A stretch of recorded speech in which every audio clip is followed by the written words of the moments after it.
Hi viewers, welcome to our channel. ప్రస్తుతం మనతో పాటు దాము బాలాజీ గారు సీనియర్ జర్నలిస్ట్ ఉన్నారు. వాటితో ఒకసారి మాట్లాడదాం. సార్ నమస్కారం.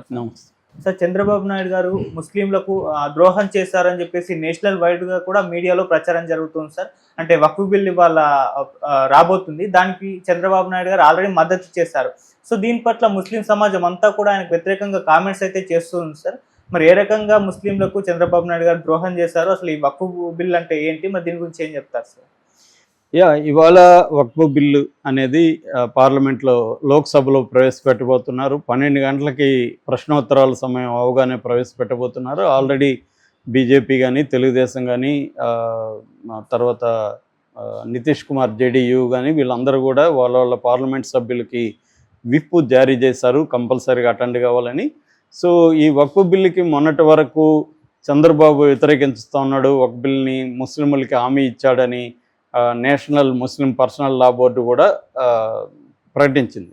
కానీ ఇప్పుడు అనూహ్యంగా నిన్న అనౌన్స్ చేశారు, తెలుగుదేశం కూడా మద్దతు ఇస్తుంది, అట్లాగే నితీష్ కుమార్ ఇస్తున్నాడు, తర్వాత చిరాగ్ పాస్వాను, తర్వాత జయంత్ చౌదరి, ఇంకా అక్కడ ఉన్న అప్నాదల్ కానీ శివసేన వర్గం కానీ వీళ్ళందరూ అంటే ఎన్డీఏలో ఉన్న వాళ్ళందరూ దీన్ని సపోర్ట్ చేస్తున్నారు. బలం కూడా ఎన్డీఏకి ఎక్కువ ఉంది. మొత్తం 542 లోక్సభలో ఉంటే అందులో 293 మంది ఎన్డీఏలో ఉన్నారు. ఓన్లీ 233 మంది మాత్రం వ్యతిరేకిస్తున్నారు, 11 మంది తటస్థంగా ఉన్నారు. సో ఈ నేపథ్యంలో లోక్సభలో ఈ బిల్లు పాస్ అయిపోతుంది. అట్లాగే రేపు రాజ్యసభలో పెడతారు. రాజ్యసభలో కూడా 122 మంది ఎన్డీఏకు ఉన్నారు. అపోజ్ చేసేవాళ్ళు 116 మంది ఉన్నారు. కాబట్టి అక్కడ కూడా పాస్ అయిపోతుంది.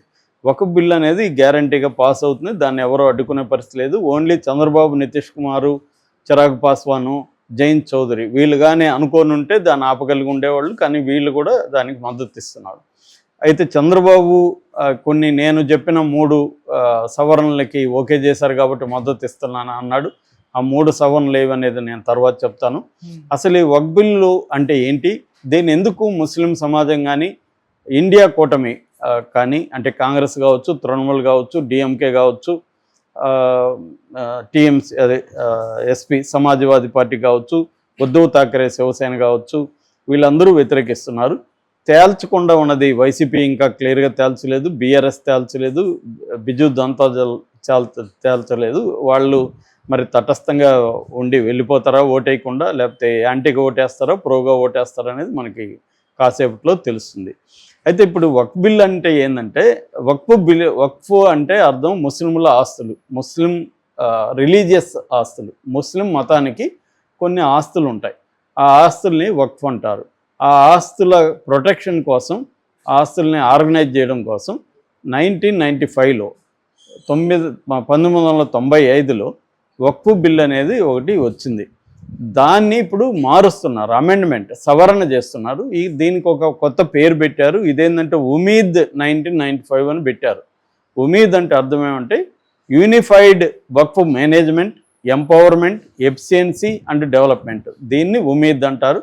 ఈ బిల్లు పెడుతున్నారు. దీంట్లో ప్రధానంగా 14 ఇంపార్టెంట్ సవరణలు ఉన్నాయి. అందులో నేను కొన్ని చెప్తాను. అది అర్థమైతే మనకి మిగతా విషయాలు అర్థమవుతాయి. ఒకటి ఏంటంటే సెంట్రల్ పోర్ట్ పెడతారు. వక్ఫ్ ఆస్తులన్నిటికీ సెంట్రల్ పోర్టల్ పెట్టి అందులో నమోదు ఉండాలి. ఎక్కడ దేశంలో వక్ఫ్ ఆస్తులు ఉన్నా కూడా సెంట్రల్ గవర్నమెంట్ దగ్గర డేటా ఉండాలి. అది నెంబర్ 1. నెంబర్ 2, వక్ఫ్ సెంట్రల్ లెవెల్లో వక్ఫ్ బోర్డ్ కౌన్సిల్ అని ఉంటుంది, స్టేట్ లెవెల్లో వక్ఫ్ బోర్డు అని ఉంటుంది. ఈ వక్ఫ్ కౌన్సిల్లో మెంబర్స్ని మామూలుగా అయితే ఏం చేస్తారంటే ముస్లిమ్సే ఉండేట్టుగా ఇప్పుడు వరకు చూసుకుంటున్నారు. ఇప్పటి వరకు ఏంటంటే వక్ఫ్ బోర్డులో ఉండే ఎంపీలు ఉంటారు, రాజ్యసభ సభ్యులు ఉంటారు, ఎమ్మెల్యేలు ఉంటారు, బార్ కౌన్సిల్ వాళ్ళు ఉంటారు. వీళ్ళందరూ అంటే ముస్లింలో టాప్ బ్యాచ్ అంతా దీంట్లో ఉంటారు. వీళ్ళు ముస్లింలే ఉండాలి ఇప్పటి వరకు. కానీ ఇప్పుడేం చేస్తున్నారు, ఈ బిల్లులో నాన్ ముస్లింలు కూడా పెడుతుంది. గవర్నమెంటే, సెంట్రల్ గవర్నమెంటే నియామకాలు చేస్తుంది. ఇక్కడ స్టేట్ వక్ఫ్ బోర్డులో స్టేట్ గవర్నమెంట్ చేస్తుంది. అంటే ముస్లిం మతపరమైన ఆస్తుల నిర్వహణ సంబంధించి ముస్లిమేతర మతాల వాళ్ళు ఉండొచ్చు అనేది ఈ బిల్లు చెప్తుంది. అట్లాగే ఉమెన్ కూడా పెడతామని చెప్తుంది. ఇప్పుడు కూడా వక్ఫ్ బోర్డులలో, వక్ఫ్ కౌన్సిల్లో 2 ఉమెన్ ఉండడానికి ఆల్రెడీ ప్రొవిజన్ ఉంది. వాళ్ళని ఇంకా మేము పెంచుతామని చెప్తున్నారా, లేకపోతే వాళ్ళని కంటిన్యూ చేస్తారు చెప్పట్లేదు, కానీ ఉమెన్ని మేము పెడుతున్నాం అని చెప్తున్నారు. తర్వాత ఇప్పుడు వక్ఫ్ అంటేనే అర్థం ఏంటి? ఇప్పుడు నా ఆస్తి ఉంది, 10 ఎకరాలు ఉంది, నేను వక్ఫ్ బోర్డుకి ఇచ్చేస్తాను. ఇచ్చేసిన తర్వాత నేను ఇంకా క్లెయిమ్ చేసుకోవడానికి లేదు. ఇప్పటివరకు ఏంటంటే ఎవరైనా ఇవ్వచ్చు, హిందువులు ఇవ్వచ్చు, క్రిస్టియన్స్ కూడా ఈ వక్ఫ్కి వక్ఫ్ బోర్డుకి భూములు ఇచ్చేయచ్చు. అయితే ఈ బిల్లులు ఏం చేస్తున్నారంటే ఓన్లీ ముస్లింలే ఇవ్వాలి, వేరే మతస్థులు వక్ఫ్ బోర్డుకి ఆస్తులు ఇవ్వడానికి లేదు. అదొక ప్రొవిజన్. రెండవది, ఇప్పుడు వక్ఫ్ బోర్డు వివాదం అయింది. ఒక 10 ఎకరాల భూమి వక్ఫ్ బోర్డుదా గవర్నమెంట్ దాని గొడవ వచ్చింది. దీన్ని ఎవరు పరిష్కరించుకోవాలి? ఇప్పుడు వరకు ఏముందంటే ఒక ట్రిబ్యునల్ ఉంటుంది, ఆ ట్రిబ్యునల్లో జడ్జి ఉంటారు, తర్వాత వీళ్ళు నియమించుకున్న వాళ్ళే ఉంటారు. ఇది వీళ్ళే డిస్ప్యూట్ని చేయాలి, దీని మీద హైకోర్టుకి వెళ్ళడానికి లేదు. ఇప్పుడేం చేశారు, దీన్ని మార్చేసి ఏదన్నా డిస్ప్యూట్లు వస్తే అంతిమ నిర్ణయం కలెక్టర్ తీసుకుంటాడు, కలెక్టర్ నిర్ణయమే ఫైనల్. ట్రిబ్యునల్లో కూడా ఏం చేస్తున్నారంటే డిస్ట్రిక్ట్ జడ్జిని పెడుతున్నారు, తర్వాత జాయింట్ సెక్రటరీ స్థాయి వ్యక్తిని ఆఫీసర్ని కూడా స్టేట్ గవర్నమెంట్లో నియమిస్తుంది. అంటే ఇది కంప్లీట్గా వక్ఫ్ బోర్డు అనేది ముస్లిం పెద్దల దగ్గర నుంచి స్టేట్ గవర్నమెంట్కి వెళ్ళిపోతుంది, కంట్రోల్ అంతా కూడా స్టేట్ గవర్నమెంట్కి వెళ్ళిపోతుంది. ఇప్పుడు గవర్నమెంట్దా వక్ఫ్ బోర్డుదా భూమి అనే వివాదం వస్తే కలెక్టర్ తేల్చాలంటే కలెక్టర్ ఎవరి వైపు తేలుస్తాడు? గవర్నమెంట్ వైపు తేలుస్తాడుగా, వీళ్ళ వైపు ఎందుకు తేలుస్తారు? సో ఒక డిస్ప్యూట్ రావడం అంటే దీనివల్ల ఏమవుతుందంటే వక్ఫ్ భూములన్నీ కూడా గవర్నమెంట్ చేతిలోకి వెళ్ళిపోతాయి మెల్లమెల్లగా అనేది వీళ్ళ భయం. ఇప్పటి వరకు దేశంలో వక్ఫ్ భూములు 10 లక్షల ఎకరాల వరకు ఉన్నాయని చెప్తున్నారు ఆస్తులు. అవి కాకుండా డబ్బుల రూపంలో చెప్పాలంటే 8,72,000 కోట్లు ఉన్నాయని చెప్తున్నారు. ఇందులో 50% ఆల్రెడీ ఎవరెవరు ఆక్యుపై చేసుకున్నారు అనేది వీళ్ళ ఆవేదన. ఇప్పుడు ఈ బిల్లు వస్తే మిగతా ఆస్తులు కూడా పోతాయి. ఇంకా మామూలుగా ఈ ఆస్తులు దేనికి ఉపయోగపడతాయి? మసీదులు కడతారు, మదరాసాలు అంటారు, అంటే స్కూళ్ళుగా పెడతారు, అనాథాశ్రమాలు పెడతారు, ఇలాగా అంటే మతపరమైన కార్యకలాపాలకి, తర్వాత చారిటీ వర్క్కి, ప్రజల కోసం, పేదల కోసం, ముస్లింలో ఉండే పేదల కోసం చారిటీ వర్క్స్ కూడా ఈ వక్ఫ్ ఆస్తుల్ని, దాంట్లో వచ్చే రెంట్స్ని కొన్ని చోట్ల రెంట్లకి ఇచ్చుంటారు, కొన్ని చోట్ల కమర్షియల్ పర్పస్కి వాడతారు. ఆ డబ్బులనంతా కూడా ఈ 2 పర్పస్లకి వాడతారు అనమాట. ఇప్పుడు ఇవి సగానికి సగం తగ్గిపోయినాయి ఆల్రెడీ. ఇప్పుడు ఈ బిల్లు వల్ల, ఈ రూల్స్ వల్ల ఇంకా పోతుందని వీళ్ళు ఆవేదన చెందుతున్నారు. అట్లాగే దీంట్లో ఇంకొక రూల్ ఏంటంటే ప్రతి స్టేట్లో కూడా వక్ఫ్ బోర్డుకి ఒక ఎగ్జిక్యూటివ్ ఆఫీసర్ ఉంటారు, అది కూడా ముస్లింలే నియమించుకుంటారు. కానీ ఇప్పుడు ఈ బిల్లు ప్రకారం స్టేట్ గవర్నమెంటే నియమిస్తుంది. అంటే ఇంకా ఈ వీళ్ళ అడ్మినిస్ట్రేషన్ అంతా కూడా గవర్నమెంట్ చేతిలోకి, నాన్ ముస్లిం మతాల చేతిలోకి వెళ్ళిపోతుంది అనేది వీళ్ళ భయం. నెక్స్ట్ ఏంటంటే వక్ఫ్ బై యూజర్ అనే ఒక క్లాజ్ పెట్టారు. వక్ఫ్ బై యూజర్ అంటే అర్థమైందంటే వక్ఫ్లో ఉండే ఆస్తులకి అన్నిటికీ డాక్యుమెంట్స్ ఉండాలి. ఇప్పుడు ఫర్ ఎగ్జాంపుల్ ఈ ఔరంగజేబో, షాజహానో, అక్బరో ఇచ్చాడు అప్పట్లో, దానికి ఏమి డాక్యుమెంట్లు లేరు. సో ఇనాందారీ పత్రాలు అంటారు, ఇనాందారీ పత్రాలు అప్పటివి ఏమి లేవు, పోయినాయి. అలా లేకపోతే అది గవర్నమెంట్ స్వాధీనం చేసుకుంటుంది ఈ బిల్లు ప్రకారం.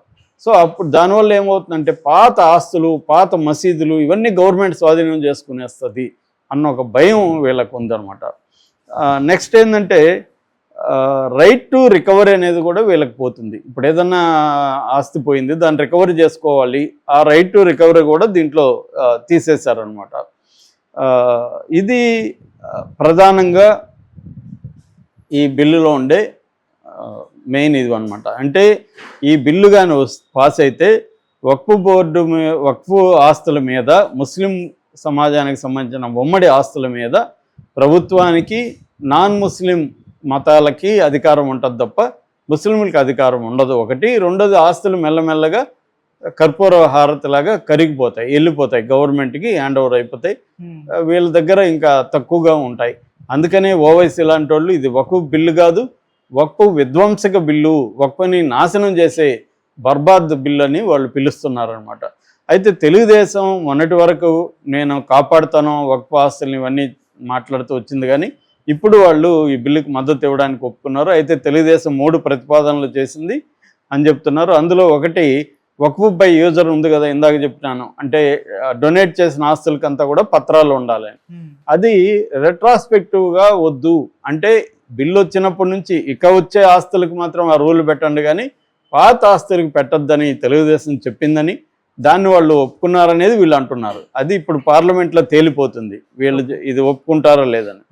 రెండవది కలెక్టర్ ఫైనల్ అథారిటీ అనేది తీసేయండి అనేది తెలుగుదేశం సజెస్ట్ చేసింది, అది కూడా ఒప్పుకున్నారనేది వీళ్ళు చెప్తున్నారు. మూడోది ఈ పోర్టల్లో డీటెయిల్ పెట్టాలి కదా, దాన్ని 6 నెలల టైం ఎక్స్టెండ్ చేయమని చెప్తున్నారు, దానికి ఒప్పుకున్నారని చెప్తున్నారు. నిజానికి దీనివల్ల ఏమీ ముస్లింలకి పెద్ద ఊరట లేదు. చంద్రబాబు ఏదో సపోర్ట్ చేయాలి కాబట్టి నేను ఈ కండిషన్లు పెట్టాను కాబట్టి వాళ్ళు ఒప్పుకున్నారు కాబట్టి చేస్తున్నానని సర్దు చెప్పుకోవడానికి చంద్రబాబు చేస్తున్నాడు. కానీ చంద్రబాబు క్లియర్గా ముస్లిం సమాజానికి ద్రోహం అయితే చేస్తున్నట్టే అందరూ కూడా భావిస్తున్నారు. చంద్రబాబు కాదు, మొత్తం నితీష్ కుమార్ వాళ్ళందరూ కూడా దీనివల్ల చంద్రబాబుకు ఓటు బ్యాంకు దూరం అయ్యే అవకాశం ఉంది. కాకపోతే చంద్రబాబు లెక్క ఏంటంటే జగన్ కూడా దీన్ని మీద తేల్చకుండా నానుస్తున్నాడు. మేబీ జగన్ వాళ్ళకి ఎక్కువ కూడా ఏం లేరు కాబట్టి వాళ్ళు తటస్థంగా ఉండడమో ఓటేయకుండా ఉండడం అనేది చేయొచ్చు జగన్ మ్యాక్సిమం. అంతేగాని వ్యతిరేక ఓటు వేసే ధైర్యం జగన్ చేసే పరిస్థితిలో లేడు. అది కొంత చంద్రబాబు కోరట. రెండోది చంద్రబాబు ఏంటంటే ఏ సమాజం మీద అయినా ఆయన వ్యతిరేక నిర్ణయాలు తీసుకోగలడు. ఇప్పుడు నేను అప్పుడెప్పుడు అన్నాను కానీ అవి నేను ఇవ్వలేనని చెప్పేస్తున్నాడుగా సూపర్ 6. ఆయనకు ఆ ధైర్యం ఏంటంటే వీళ్ళని లాస్ట్లో 1 yearలో మనం మాయ చేయొచ్చు అన్న ఒక ధైర్యం ఆయనకుంటుంది, చేయగలడు కూడా. ఆయన అనేకసార్లు చేసి సక్సెస్ అయ్యాడు. కాబట్టి మళ్ళీ ముస్లిం సమాజాన్ని కూడా మనం లాస్ట్ 6 నెలల్లో 1 yearలో వీళ్ళకేవో కొన్ని వరాలు ప్రకటించి ఆ ముస్లిం పెద్దలను కొంతమందిని కొనేసి వాళ్ళని మాయ చేయొచ్చు అన్న ఇది చంద్రబాబుకు ఉండొచ్చు. అందుకని ఆయన ఇటువంటి ముస్లిం వ్యతిరేక నిర్ణయం ధైర్యంగా తీసుకోవడం వెనక ఆయనకి ఆ ధైర్యం ఉంది. ఎందుకంటే ఇంకా 5 ఏళ్ళు ఉంది ఎలక్షన్లకి, 5 ఏళ్ళు లేకపోయినా 4 ఏళ్ళ ప్లస్ ఉంది కాబట్టి ఇబ్బంది లేదు, ఆయనకి మ్యానిపులేట్ చేయగలడు అనే ధైర్యం ఆయనకి. కానీ దీన్ని క్యాష్ చేసుకోవడానికి ఇటుపక్క జగన్ కూడా రెడీగా లేడు కాబట్టి ముస్లింలను మనం మ్యానిపులేట్ చేయొచ్చులే అనేది ఆయనకి ఉంది. అందుకనే ఇది ఖచ్చితంగా అయితే ముస్లిం వ్యతిరేక బిల్లు, ముస్లిం ఆస్తుల్ని కరిగించేసే బిల్లు ఇది. వాళ్ళు చెప్తున్నట్టుగా ముస్లిం బర్బాద్ బిల్ అనేది ఎక్కువ మంది చెప్తున్నారు. మరి ఇప్పుడు పార్లమెంట్లో ఏ సవరణలైనా జరుగుతాయా? ఎందుకంటే 8 గంటల పాటు చర్చకి బీఏసీ అంగీకరించింది.